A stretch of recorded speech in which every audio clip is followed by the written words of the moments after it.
नमस्कार, Aryan TV national में आपका स्वागत है और मैं हूं आपके साथ सुमन पाल। बुलेटिन की शुरुआत करेंगे बड़ी खबरों के साथ। उत्तर प्रदेश के मुख्यमंत्री योगी आदित्यनाथ ने अतिरिक्त महाधिवक्ता वीके शाही के पुत्र के निधन पर गहरा शोक व्यक्त किया है।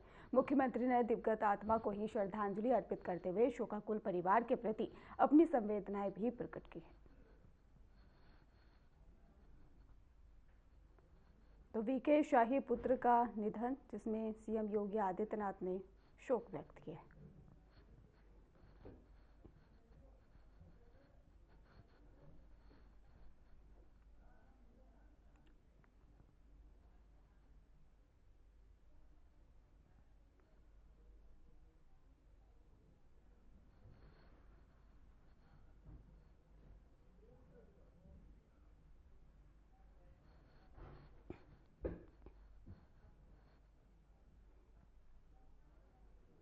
एक और बड़ी अपडेट आपको बता दें, जहां पर यूपी में 2.5 करोड़ से ज्यादा मतदाताओं को नोटिस जारी है और एसआईआर में ही मृतक और मारपीट में ही असंगत पाया गया है डाटा। बड़ी अपडेट सामने आई। 2003 मतदाता सूची से मिलान में त्रुटियां भी चिन्हित है। तो चुनाव आयोग ने समय पर सुधार के लिए नोटिस भेज दिए। मतदाता सूची की शुद्धता और विश्वसनीयता सुनिश्चित करने का अभियान उत्तर प्रदेश में चुनाव आयोग ने लगभग 2.5 करोड़ से ज्यादा मतदाताओं को नोटिस जारी करने का फैसला किया है। आपको बता दें कि एसआईआर के दौरान ही पाए गए पितृत्व और मातृत्व संबंधी असंगत डाटा को सुधारने के लिए ये उठाया गया कदम है। जानकारी के अनुसार कई मतदाताओं ने ही एसआईआर के दौरान 2003 की मतदाता सूची से मिलान करते समय अपने माता पिता के नाम में ही गलतियां दर्ज कर दी थी और कुछ ने पिता का नाम बदलकर किसी और को दिखाया, जबकि अन्य ने मैपिंग कॉलम में संबंध पिता का दिखाने के बावजूद नाम माता का लिख दिया। तो चुनाव आयोग ने इस असंगत डाटा को ही चिन्हित करते हुए समय पर सुधार के लिए नोटिस भेजने का भी निर्देश दे दिया। यह अभियान मतदाता सूची की शुद्धता सुनिश्चित करने और आगामी चुनाव में ही त्रुटियों को ही रोकने के उद्देश्य से चलाया जा रहा है। तो चुनाव आयोग का कहना है कि सभी नोटिस प्राप्त मतदाता समय रहते ही सुधार करें, अन्यथा उनके नामांकन या फिर मतदान पर असर पड़ सकता है। इससे राज्य की मतदाता सूची पूरी तरह से अद्यतन और विश्वसनीय बनी रहेगी।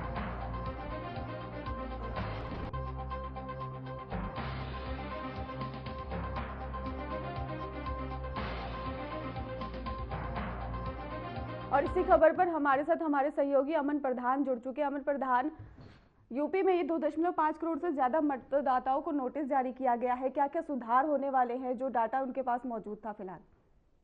देखिए सुमन, अगर जिस तरीके से बात किया जाए तो आज 11 जनवरी को यानी कि जो बीएलओ है उनको जो पुरानी जो सूची थी, मतदाता सूची, उनको पढ़ने का मौका दिया गया है, जिसमें कहीं ना कहीं ये प्रयास लगाए जा रहे हैं कि जो मतदाता सूची जो 2003 की जिन मतदाताओं ने अपने फॉर्म भरे थे उसमें कहीं ना कहीं काफी त्रुटियां थी। यानी कि अगर बात की जाए तो माता के नाम पर जो पिता का नाम भर दिया गया तो कहीं ना कहीं जो संबंध है उसमें भी जो लिखे का जो मिस्टेक है, यानी कि रिटन मिस्टेक उसमें काफी तौर पर किया गया था। तो कहीं ना कहीं उन सभी के नाम जो है उनके काटे गए थे एसआईआर में, और उसके बाद अब उनको जो चुनाव आयोग है उन ऐसे जो लोग हैं, जो ऐसे मतदाता हैं, उनको नोटिस जारी करने की जो प्रक्रिया है वो कहीं ना कहीं करने जा रहा है। वैसे अगर जिस तरीके से अगर सुमन बात किया जाए, उत्तर प्रदेश में एक काफी बड़ी जनसंख्या है जिसके नाम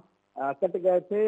यानी कि जिस तरीके से एसआईआर में जो गणना हुई थी, एसआईआर की गणना के दौरान जो मतदाता हैं उनके काफी मतदाताओं के नाम कट गए थे, लेकिन उसके बाद कहीं ना कहीं जिस तरीके से चुनाव आयोग बड़ा अलग अलग इनिशिएटिव ले रहा है और अलग अलग तरीके से जिस तरीके के बदलाव है, नए मतदाताओं को जोड़ने की जिस तरीके की कवायद है चुनाव आयोग की तरफ से, वो लगातार की जा रही, क्योंकि कहीं ना कहीं उत्तर प्रदेश में 2027 में विधानसभा चुनाव है और हाल ही में यानी कि मई के बाद कभी भी जो पंचायती राज चुनाव की जो अधिसूचना है वो आ सकती है। तो कहीं ना कहीं चुनाव आयोग ये पूरी तरीके से स्पष्ट करना चाहता है कि चाहे क्षेत्रीय मतदाता हो चाहे ग्रामीण मतदाता हो, उनकी जितनी भी जो उनके द्वारा जब वो आवेदन करते हैं, जो आवेदन पत्र दिए गए हैं, जो वो फॉर्म जो उनके द्वारा भरे गए उसमें किसी तरीके की कोई त्रुटि ना हो, यानी कि जो दस्तावेज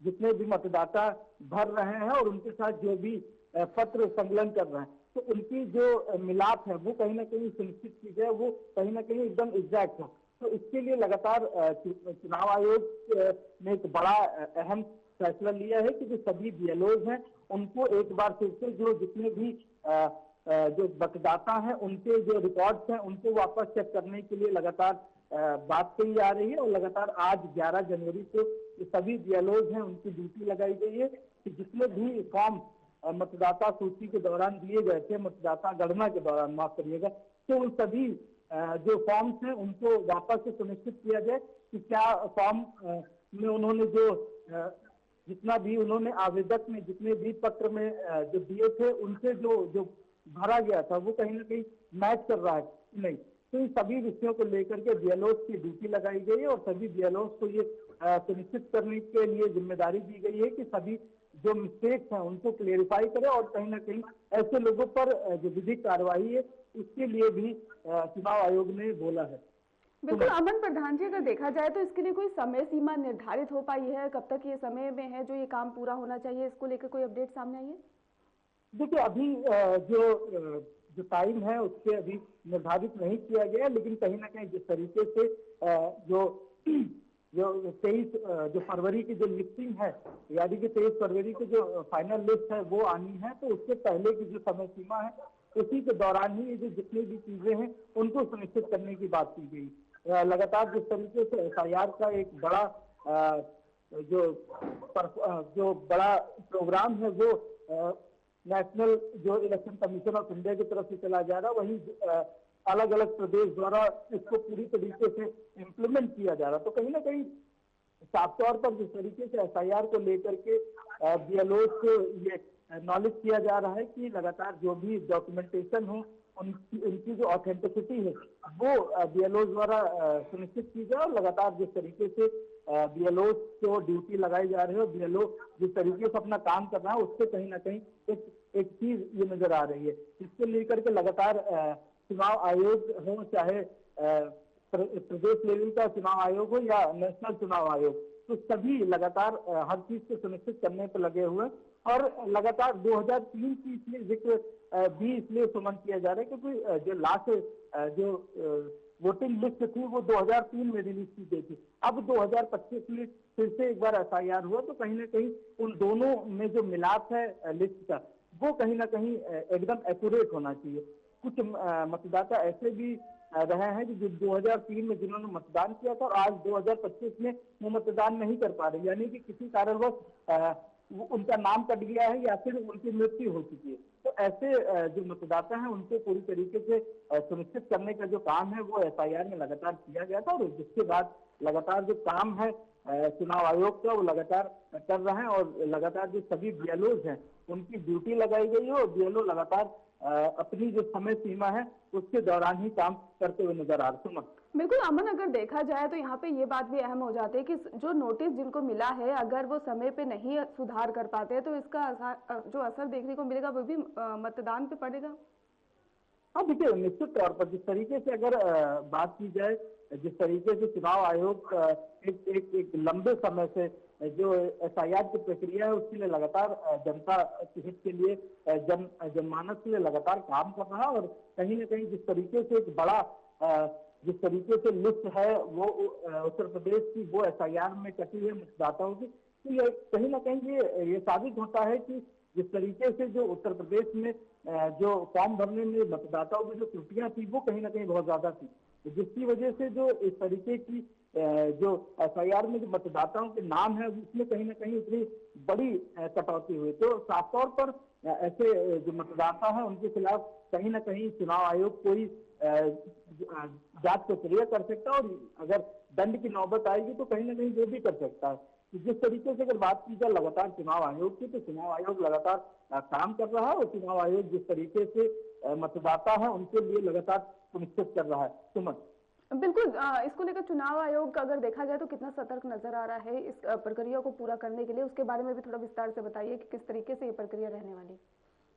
हाँ देखिए, पहले तो आज का जो दिन है वो सुनिश्चित किया गया है कि जितने भी बीएलओज हैं वो सभी फॉर्म्स को देखे और उसके साथ जो आवेदन पत्र के साथ जो भी पत्र यानी कि जो उस समय का आधार कार्ड रहा हो या वोटर आईडी कार्ड रहा हो या और कोई भी डॉक्यूमेंट जो कि भारत सरकार या से रूबरू रखते हैं, वो जो उन्होंने आवेदन पत्र दिया था उस आवेदन पत्र के साथ वो मैच कर रहे कि नहीं। पहले तो ऐसे ऐसे आवेदनों को पहले सुनिश्चित करना सभी बीएलओ को कि अगर उस तरीके के नाम थे तो उसमें जो है कहाँ पर गलतियां हुई है, राइटिंग मिस्टेक हुई है या फिर कहीं ना कहीं उनकी तरफ से कोई गलत जानकारी दी गई है। अगर राइटिंग मिस्टेक है तो कहीं ना कहीं चुनाव आयोग उनको एक वार्निंग देकर के उनको छोड़ सकता है। लेकिन अगर आपने जो जो बीएलओज हैं उनको जिस तरीके के डॉक्यूमेंट है डॉक्यूमेंट सही दिए गए और उसके बाद कहीं ना कहीं एक जो जानकर माता के नाम पर पिता का नाम लिख दिया, पिता के नाम पर माता का नाम किया गया है, तो ऐसे जो मतदाता उनके खिलाफ कहीं ना कहीं कार्रवाई की भी बात की जा सकती है। लेकिन जिस तरीके से अभी कार्रवाइयों की बात की जाए तो अभी किसी तरीके की कोई कार्रवाई की बात इलेक्शन कमीशन ऑफ इंडिया की तरफ से नहीं दी गई। लेकिन कहीं ना कहीं समय की अगर बात की जाए तो समय अगर आता है तो ऐसी भी कार्रवाइयां कर सकता है election commission of India. Suman ji अमन, आपने बहुत विस्तार से जानकारी दी है। फिलहाल आपका धन्यवाद हमारे साथ जुड़ने के लिए और अहम जानकारी देने के लिए।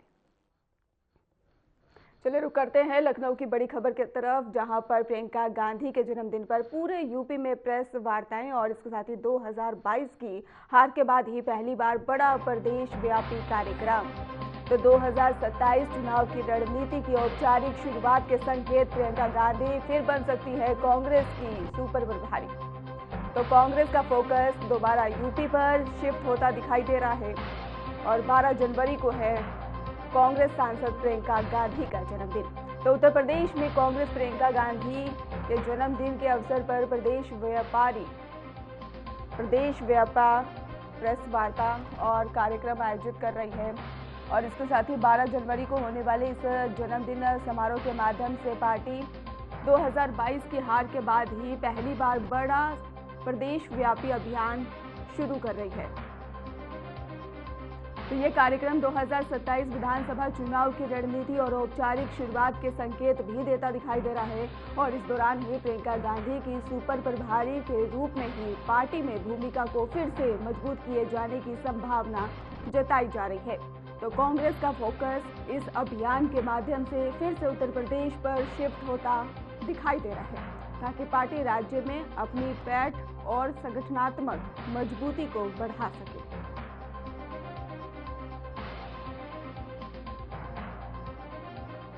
तो यूपी में प्रेस कॉन्फ्रेंस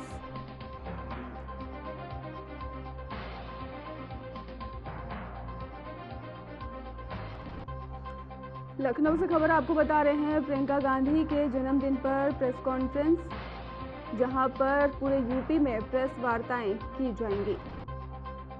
उत्तर प्रदेश में कांग्रेस प्रियंका गांधी के जन्मदिन के अवसर पर ही प्रदेश व्यापी प्रदेश प्रेस वार्ता और कार्यक्रम आयोजित कर रही है। 12 जनवरी को होने वाले इस जन्मदिन समारोह के माध्यम से ही पार्टी 2022 की हार के बाद पहली बार बड़ा प्रदेश व्यापी अभियान शुरू कर रही है।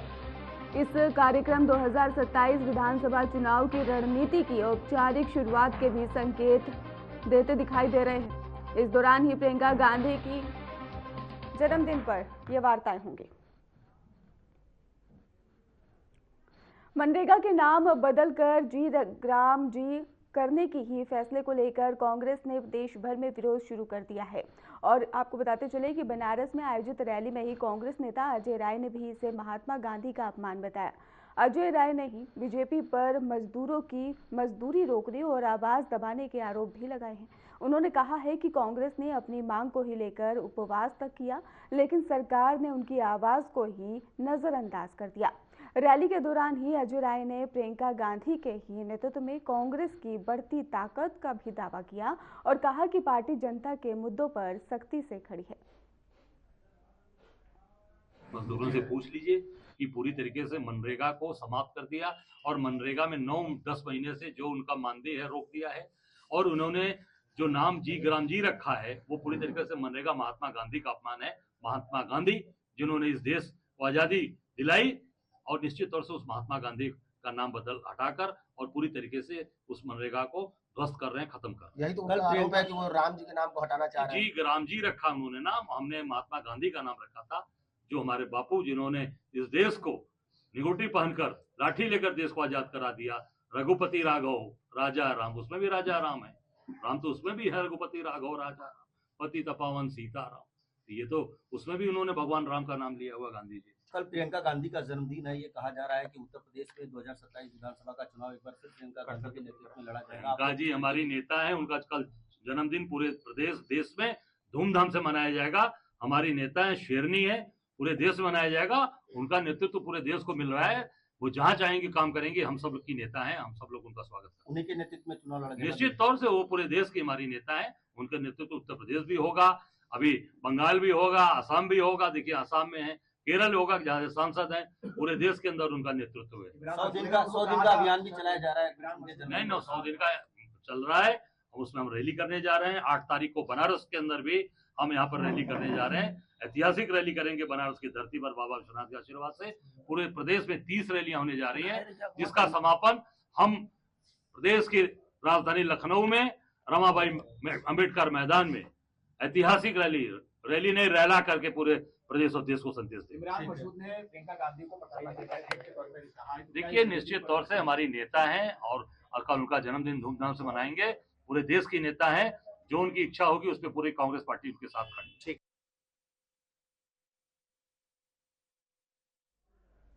अमेठी में आयोजित कार्यक्रम में सांसद किशोरी लाल शर्मा ने महात्मा गांधी के विचारों और नाम को हमेशा अमर बताया। उन्होंने बीजेपी विधायक सुरेश पासी और पार्टी पर ही समाज को बांटने का आरोप भी लगाया।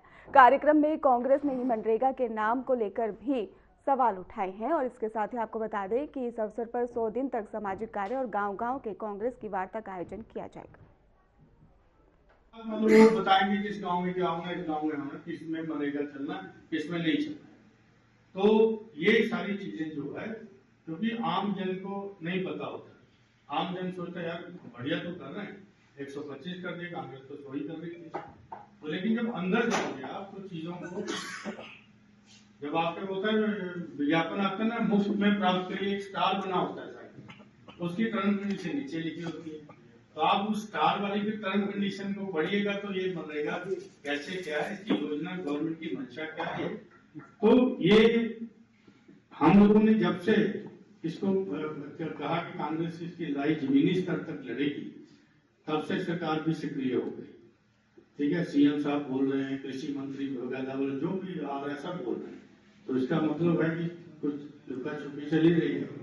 तो हम लोग कहते हैं जो हमारी कांग्रेस की डिमांड है तो वो आप पूरी करो और इसको जो है वैधता के साथ चलाइए कि जिससे कि आदमी को ये हक है कि मांगे पुरुषों काम मिले। दिल्ली पहुंचे अंतर्राष्ट्रीय हिंदू परिषद के अध्यक्ष डॉक्टर परवीन तोगड़िया ने किसानों की दुर्दशा और हिंदुओं की सुरक्षा को लेकर तीखा हमला किया है। उन्होंने कहा है कि किसान शौक से नहीं, मजबूरी में ही आत्महत्या कर रहा है और इसके साथ ही क्योंकि अपने खेत और फसल होने के बावजूद उसे कर्ज और फसल की उचित दाम नहीं मिलते। और डॉक्टर तोगड़िया ने ही बांग्लादेश में हिंदुओं पर होने वाले अत्याचारों का भी जिक्र करते हुए कहा कि 1400 साल पुराने दास्तां हैं और पहले ऐसी खबरें दबा दी जाती थी, लेकिन आज मीडिया के ही कारण सच्चाई सामने आ रही है।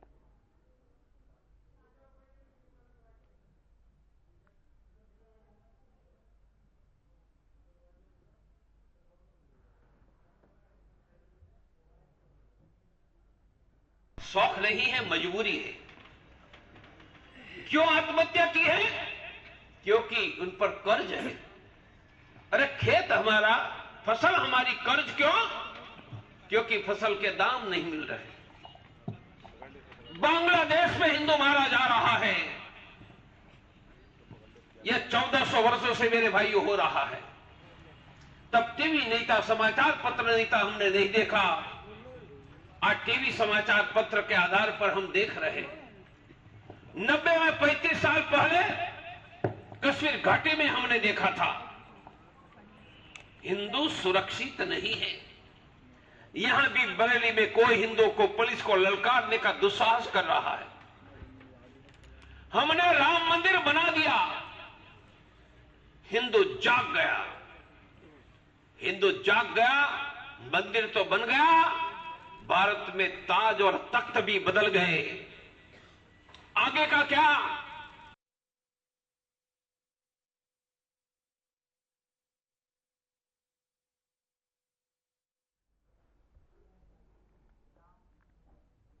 ललितपुर जिले में NH-44 हाईवे के ही केलगुआ रोड ओवरब्रिज और मवेशी बाजार पुल का ही स्थलीय निरीक्षण जिलाधिकारी सत्यप्रकाश और सदर विधायक रामरतन कुशवाहा ने संयुक्त रूप से किया है। निरीक्षण का उद्देश्य जनपद में चल रहे महत्वपूर्ण पुल निर्माण कार्यों की प्रगति और गुणवत्ता का जायजा लेना था। आपको बताते चले कि निरीक्षण के दौरान ही अधिकारियों ने निर्माण कार्यों की गति, गुणवत्ता और इसके साथ ही निर्धारित समय सीमा की गहन समीक्षा की है। जिलाधिकारी सत्यप्रकाश ने बताया है कि केलगुआ ओवरब्रिज को ही लेकर मंडलायुक्त द्वारा 15 जनवरी तक कार्य पूरा करने का ही अल्टीमेटम पहले ही दिया जा चुका है। मौके पर ही कार्यदायी संस्था ने जानकारी दी कि निर्माण कार्य युद्ध स्तर पर चल रहा है और निर्धारित समय सीमा में पूरा करने का भी प्रयास किया जा रहा है। दोनों स्थानों का निरीक्षण किया गया है। जो केलगुआ जी ओवर ब्रिज है उसको हम लोग का टारगेट है कि 15 जनवरी तक आवागमन के लिए चालू करा दें। उसमें लगभग 3 कोच होते हैं फिनिशिंग के लिए। उसमें से जो दोनों साइड में एक लेन हम लोग 15 फरवरी तक शुरू करा देंगे, जिससे जनता की आवागमन 15 जनवरी जिससे कि जनता का आवागमन तत्काल शुरू हो जाए और नीचे जो अंडर पास है वो भी खुल जाए, जिससे लोग इस पार से उस पार इजीली जा पाए। तो ये काम हम लोग एक्सपेक्ट कर रहे हैं कि 15 जनवरी तक हो जाएगा। जो बाकी एक लेन बचा हुआ है वो भी जितना जल्दी हो जाए वो उसको भी पूरा करेंगे। लेकिन आवागमन तो हम कोशिश कर रहे हैं कि 15 जनवरी या उसके आसपास शुरू हो। जो दूसरी शहजाद नदी के पुल की बात है, फिलहाल खास बुलेटिन में बस इतना ही। आप देखते रहिए RNTV नेशनल।